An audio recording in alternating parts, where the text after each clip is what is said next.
Hello again. I hope you're still enjoying this festive period. This is that quiet, strange week between the holidays, and I told you I had a gift for you. Welcome to the first ever Hearth Home Horrors. This is for all of you who wrote in, asking for stories from our own doorsteps. The kind of history that never makes the national news, but everyone in town whispers about for generations. As I said, I'd start with one from where I grew up.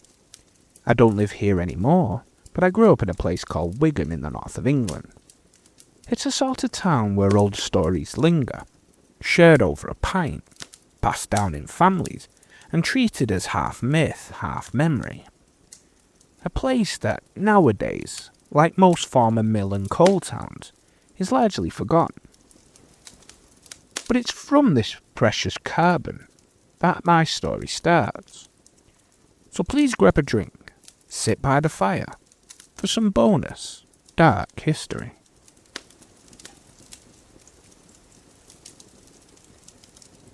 To tell the story from my home, you have to go down, far below the familiar streets and fields of Wigan, into a world of constant darkness and brutal work. It was just after 11:30 on the morning of Tuesday the 2nd of June 1908, at the Maypole Colliery in Abram. The shift was in full swing. More than 250 men and boys were spread through the tunnels like moles, their world reduced to the glow of safety lamps, dripping water, and the steady rhythm of picks hitting coal. Above ground, the first signs that something was wrong wasn't a sound. It was a feeling, a deep, sickening tremor moving through the earth. Then came the roar, a low, distant thunder rising from the pit. What followed was worse. From the number one shaft, a huge plume of dust and debris blasted upwards, and then the unthinkable happened. A heavy iron cage, the lift that carried the men to the surface, shot out of the pit head as if it was fired from a cannon. It smashed through the winding gears high above, sending splintered wood and twisted metal crashing down into the yard. In that moment, everyone knew. The pit head had blown. The cause was the nightmare every miner carried in the back of his mind. Fire damp. Methane gas, invisible and odourless, had collected in an old working unit, and all it needed was a small spark. Maybe it came from a pitch strike in sandstone, maybe from the flame of a lamp. Whatever lit it, the gas went up in an instant, and the explosion ripped through the underground passages. But the blast itself wasn't the worst of it. What followed was far more deadly. Afterdamp. A silent tide of carbon monoxide and other gases rolled through the tunnels, slipping into pockets where men had tried to hide or find clean air, taking lives quietly, leaving them as if they had simply fallen asleep. On the surface, panic and urgency broke out at once. Whistles blew. Wives, mothers, and children started gathering at the gates, their faces hollow with the fear they'd known their whole lives. Rescue teams, volunteers from Maypole and other pits nearby, went straight down. These were men who understood exactly what they were walking into. Below they found devastation. Roof supports snapped, tunnels crushed into piles of shattered rock, fires still smouldering, air so thick with fumes and coal dust that it hurt to breathe. They worked around the clock for days, inch by inch, finding men huddled together where they tried to escape the gas, or lying where the blast had thrown them. When the counting was finally over, 75 people were dead. One of them, Thomas Smethurst, who was only 15. Like so many others, his life had been spent for coal. The inquest that followed ended with a verdict everyone expected, a failure in the ventilation system. It was a familiar line, used again and again, and an easy way to cover a host of ignored warnings. cut corners, and the constant pressure to keep the coal moving, whatever the cost.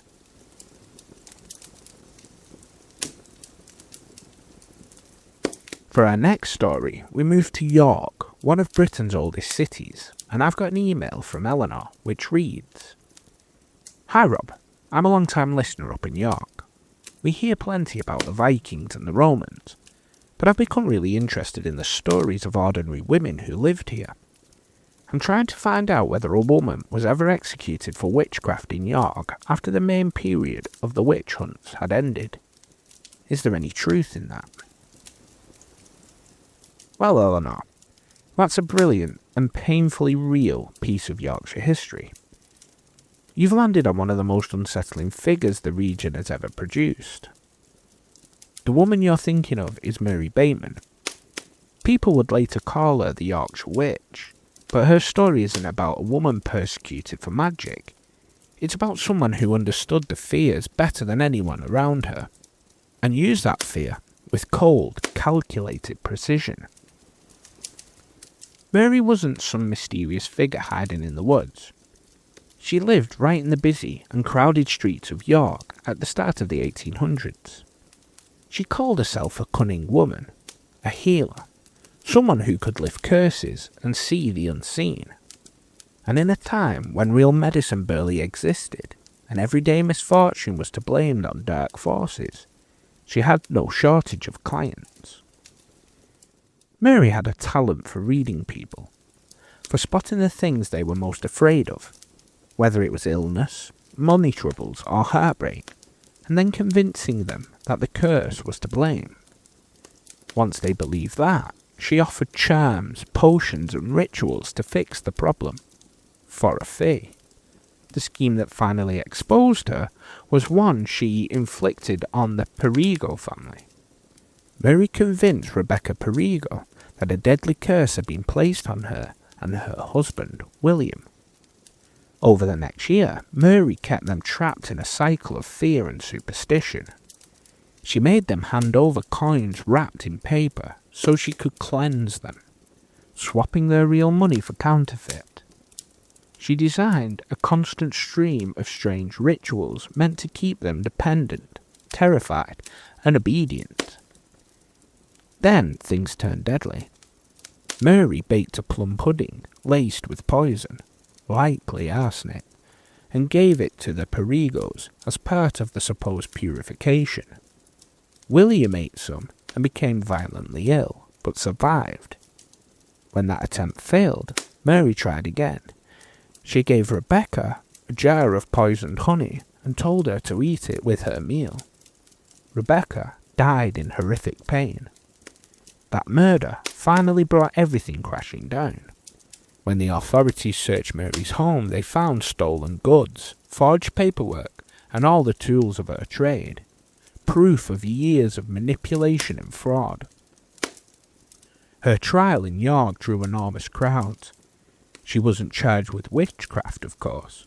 The old laws had long since disappeared. She was charged with something far simpler, far more damning: murder. On a cold March morning in 1908, Mary Bateman was hanged at York New Drop Gallows in front of thousands. And even then, the story didn't end. Her body was sent for public dissection, and pieces of her skin were allegedly tanned and sold as souvenirs. A final, macabre twist that shows just how deeply people were still drawn to the idea of a real witch. Mary Bateman's life is a reminder of how easily fear can be weaponized, not by magic, but by someone clever enough, ruthless enough, and without a shred of conscience. She left behind shattered families, ruined lives, and a dark chapter in York's history that still lingers today.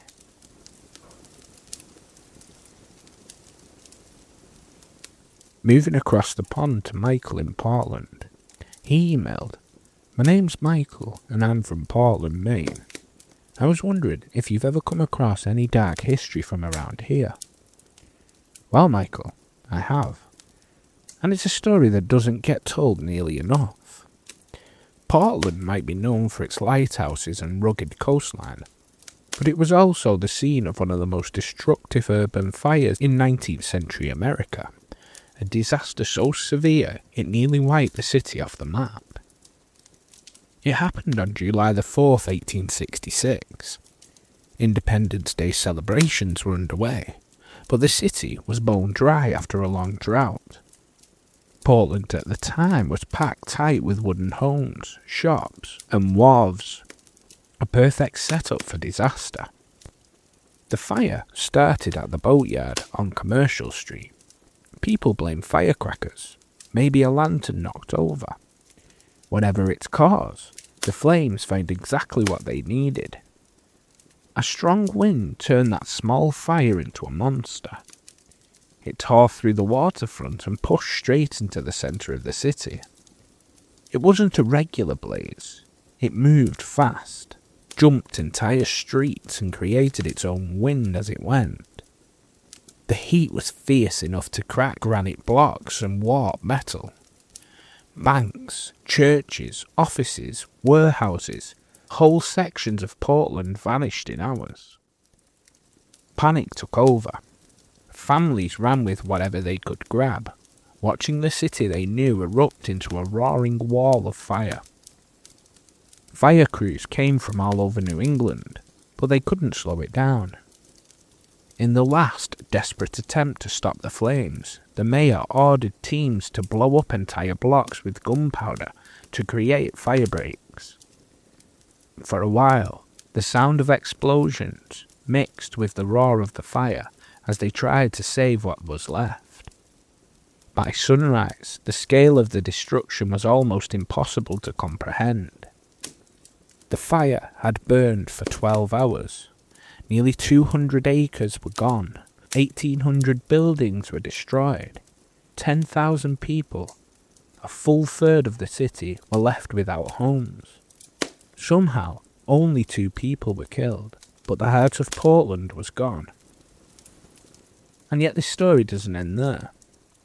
Out of all that devastation came a massive rebuilding effort. Within 2 years, Portland had new streets, brick buildings instead of timber, and a modernised layout that shaped the city we know today. What you see now, the character, the architecture, the resilience, all grew from that one night. Portland really did rise from its own ashes.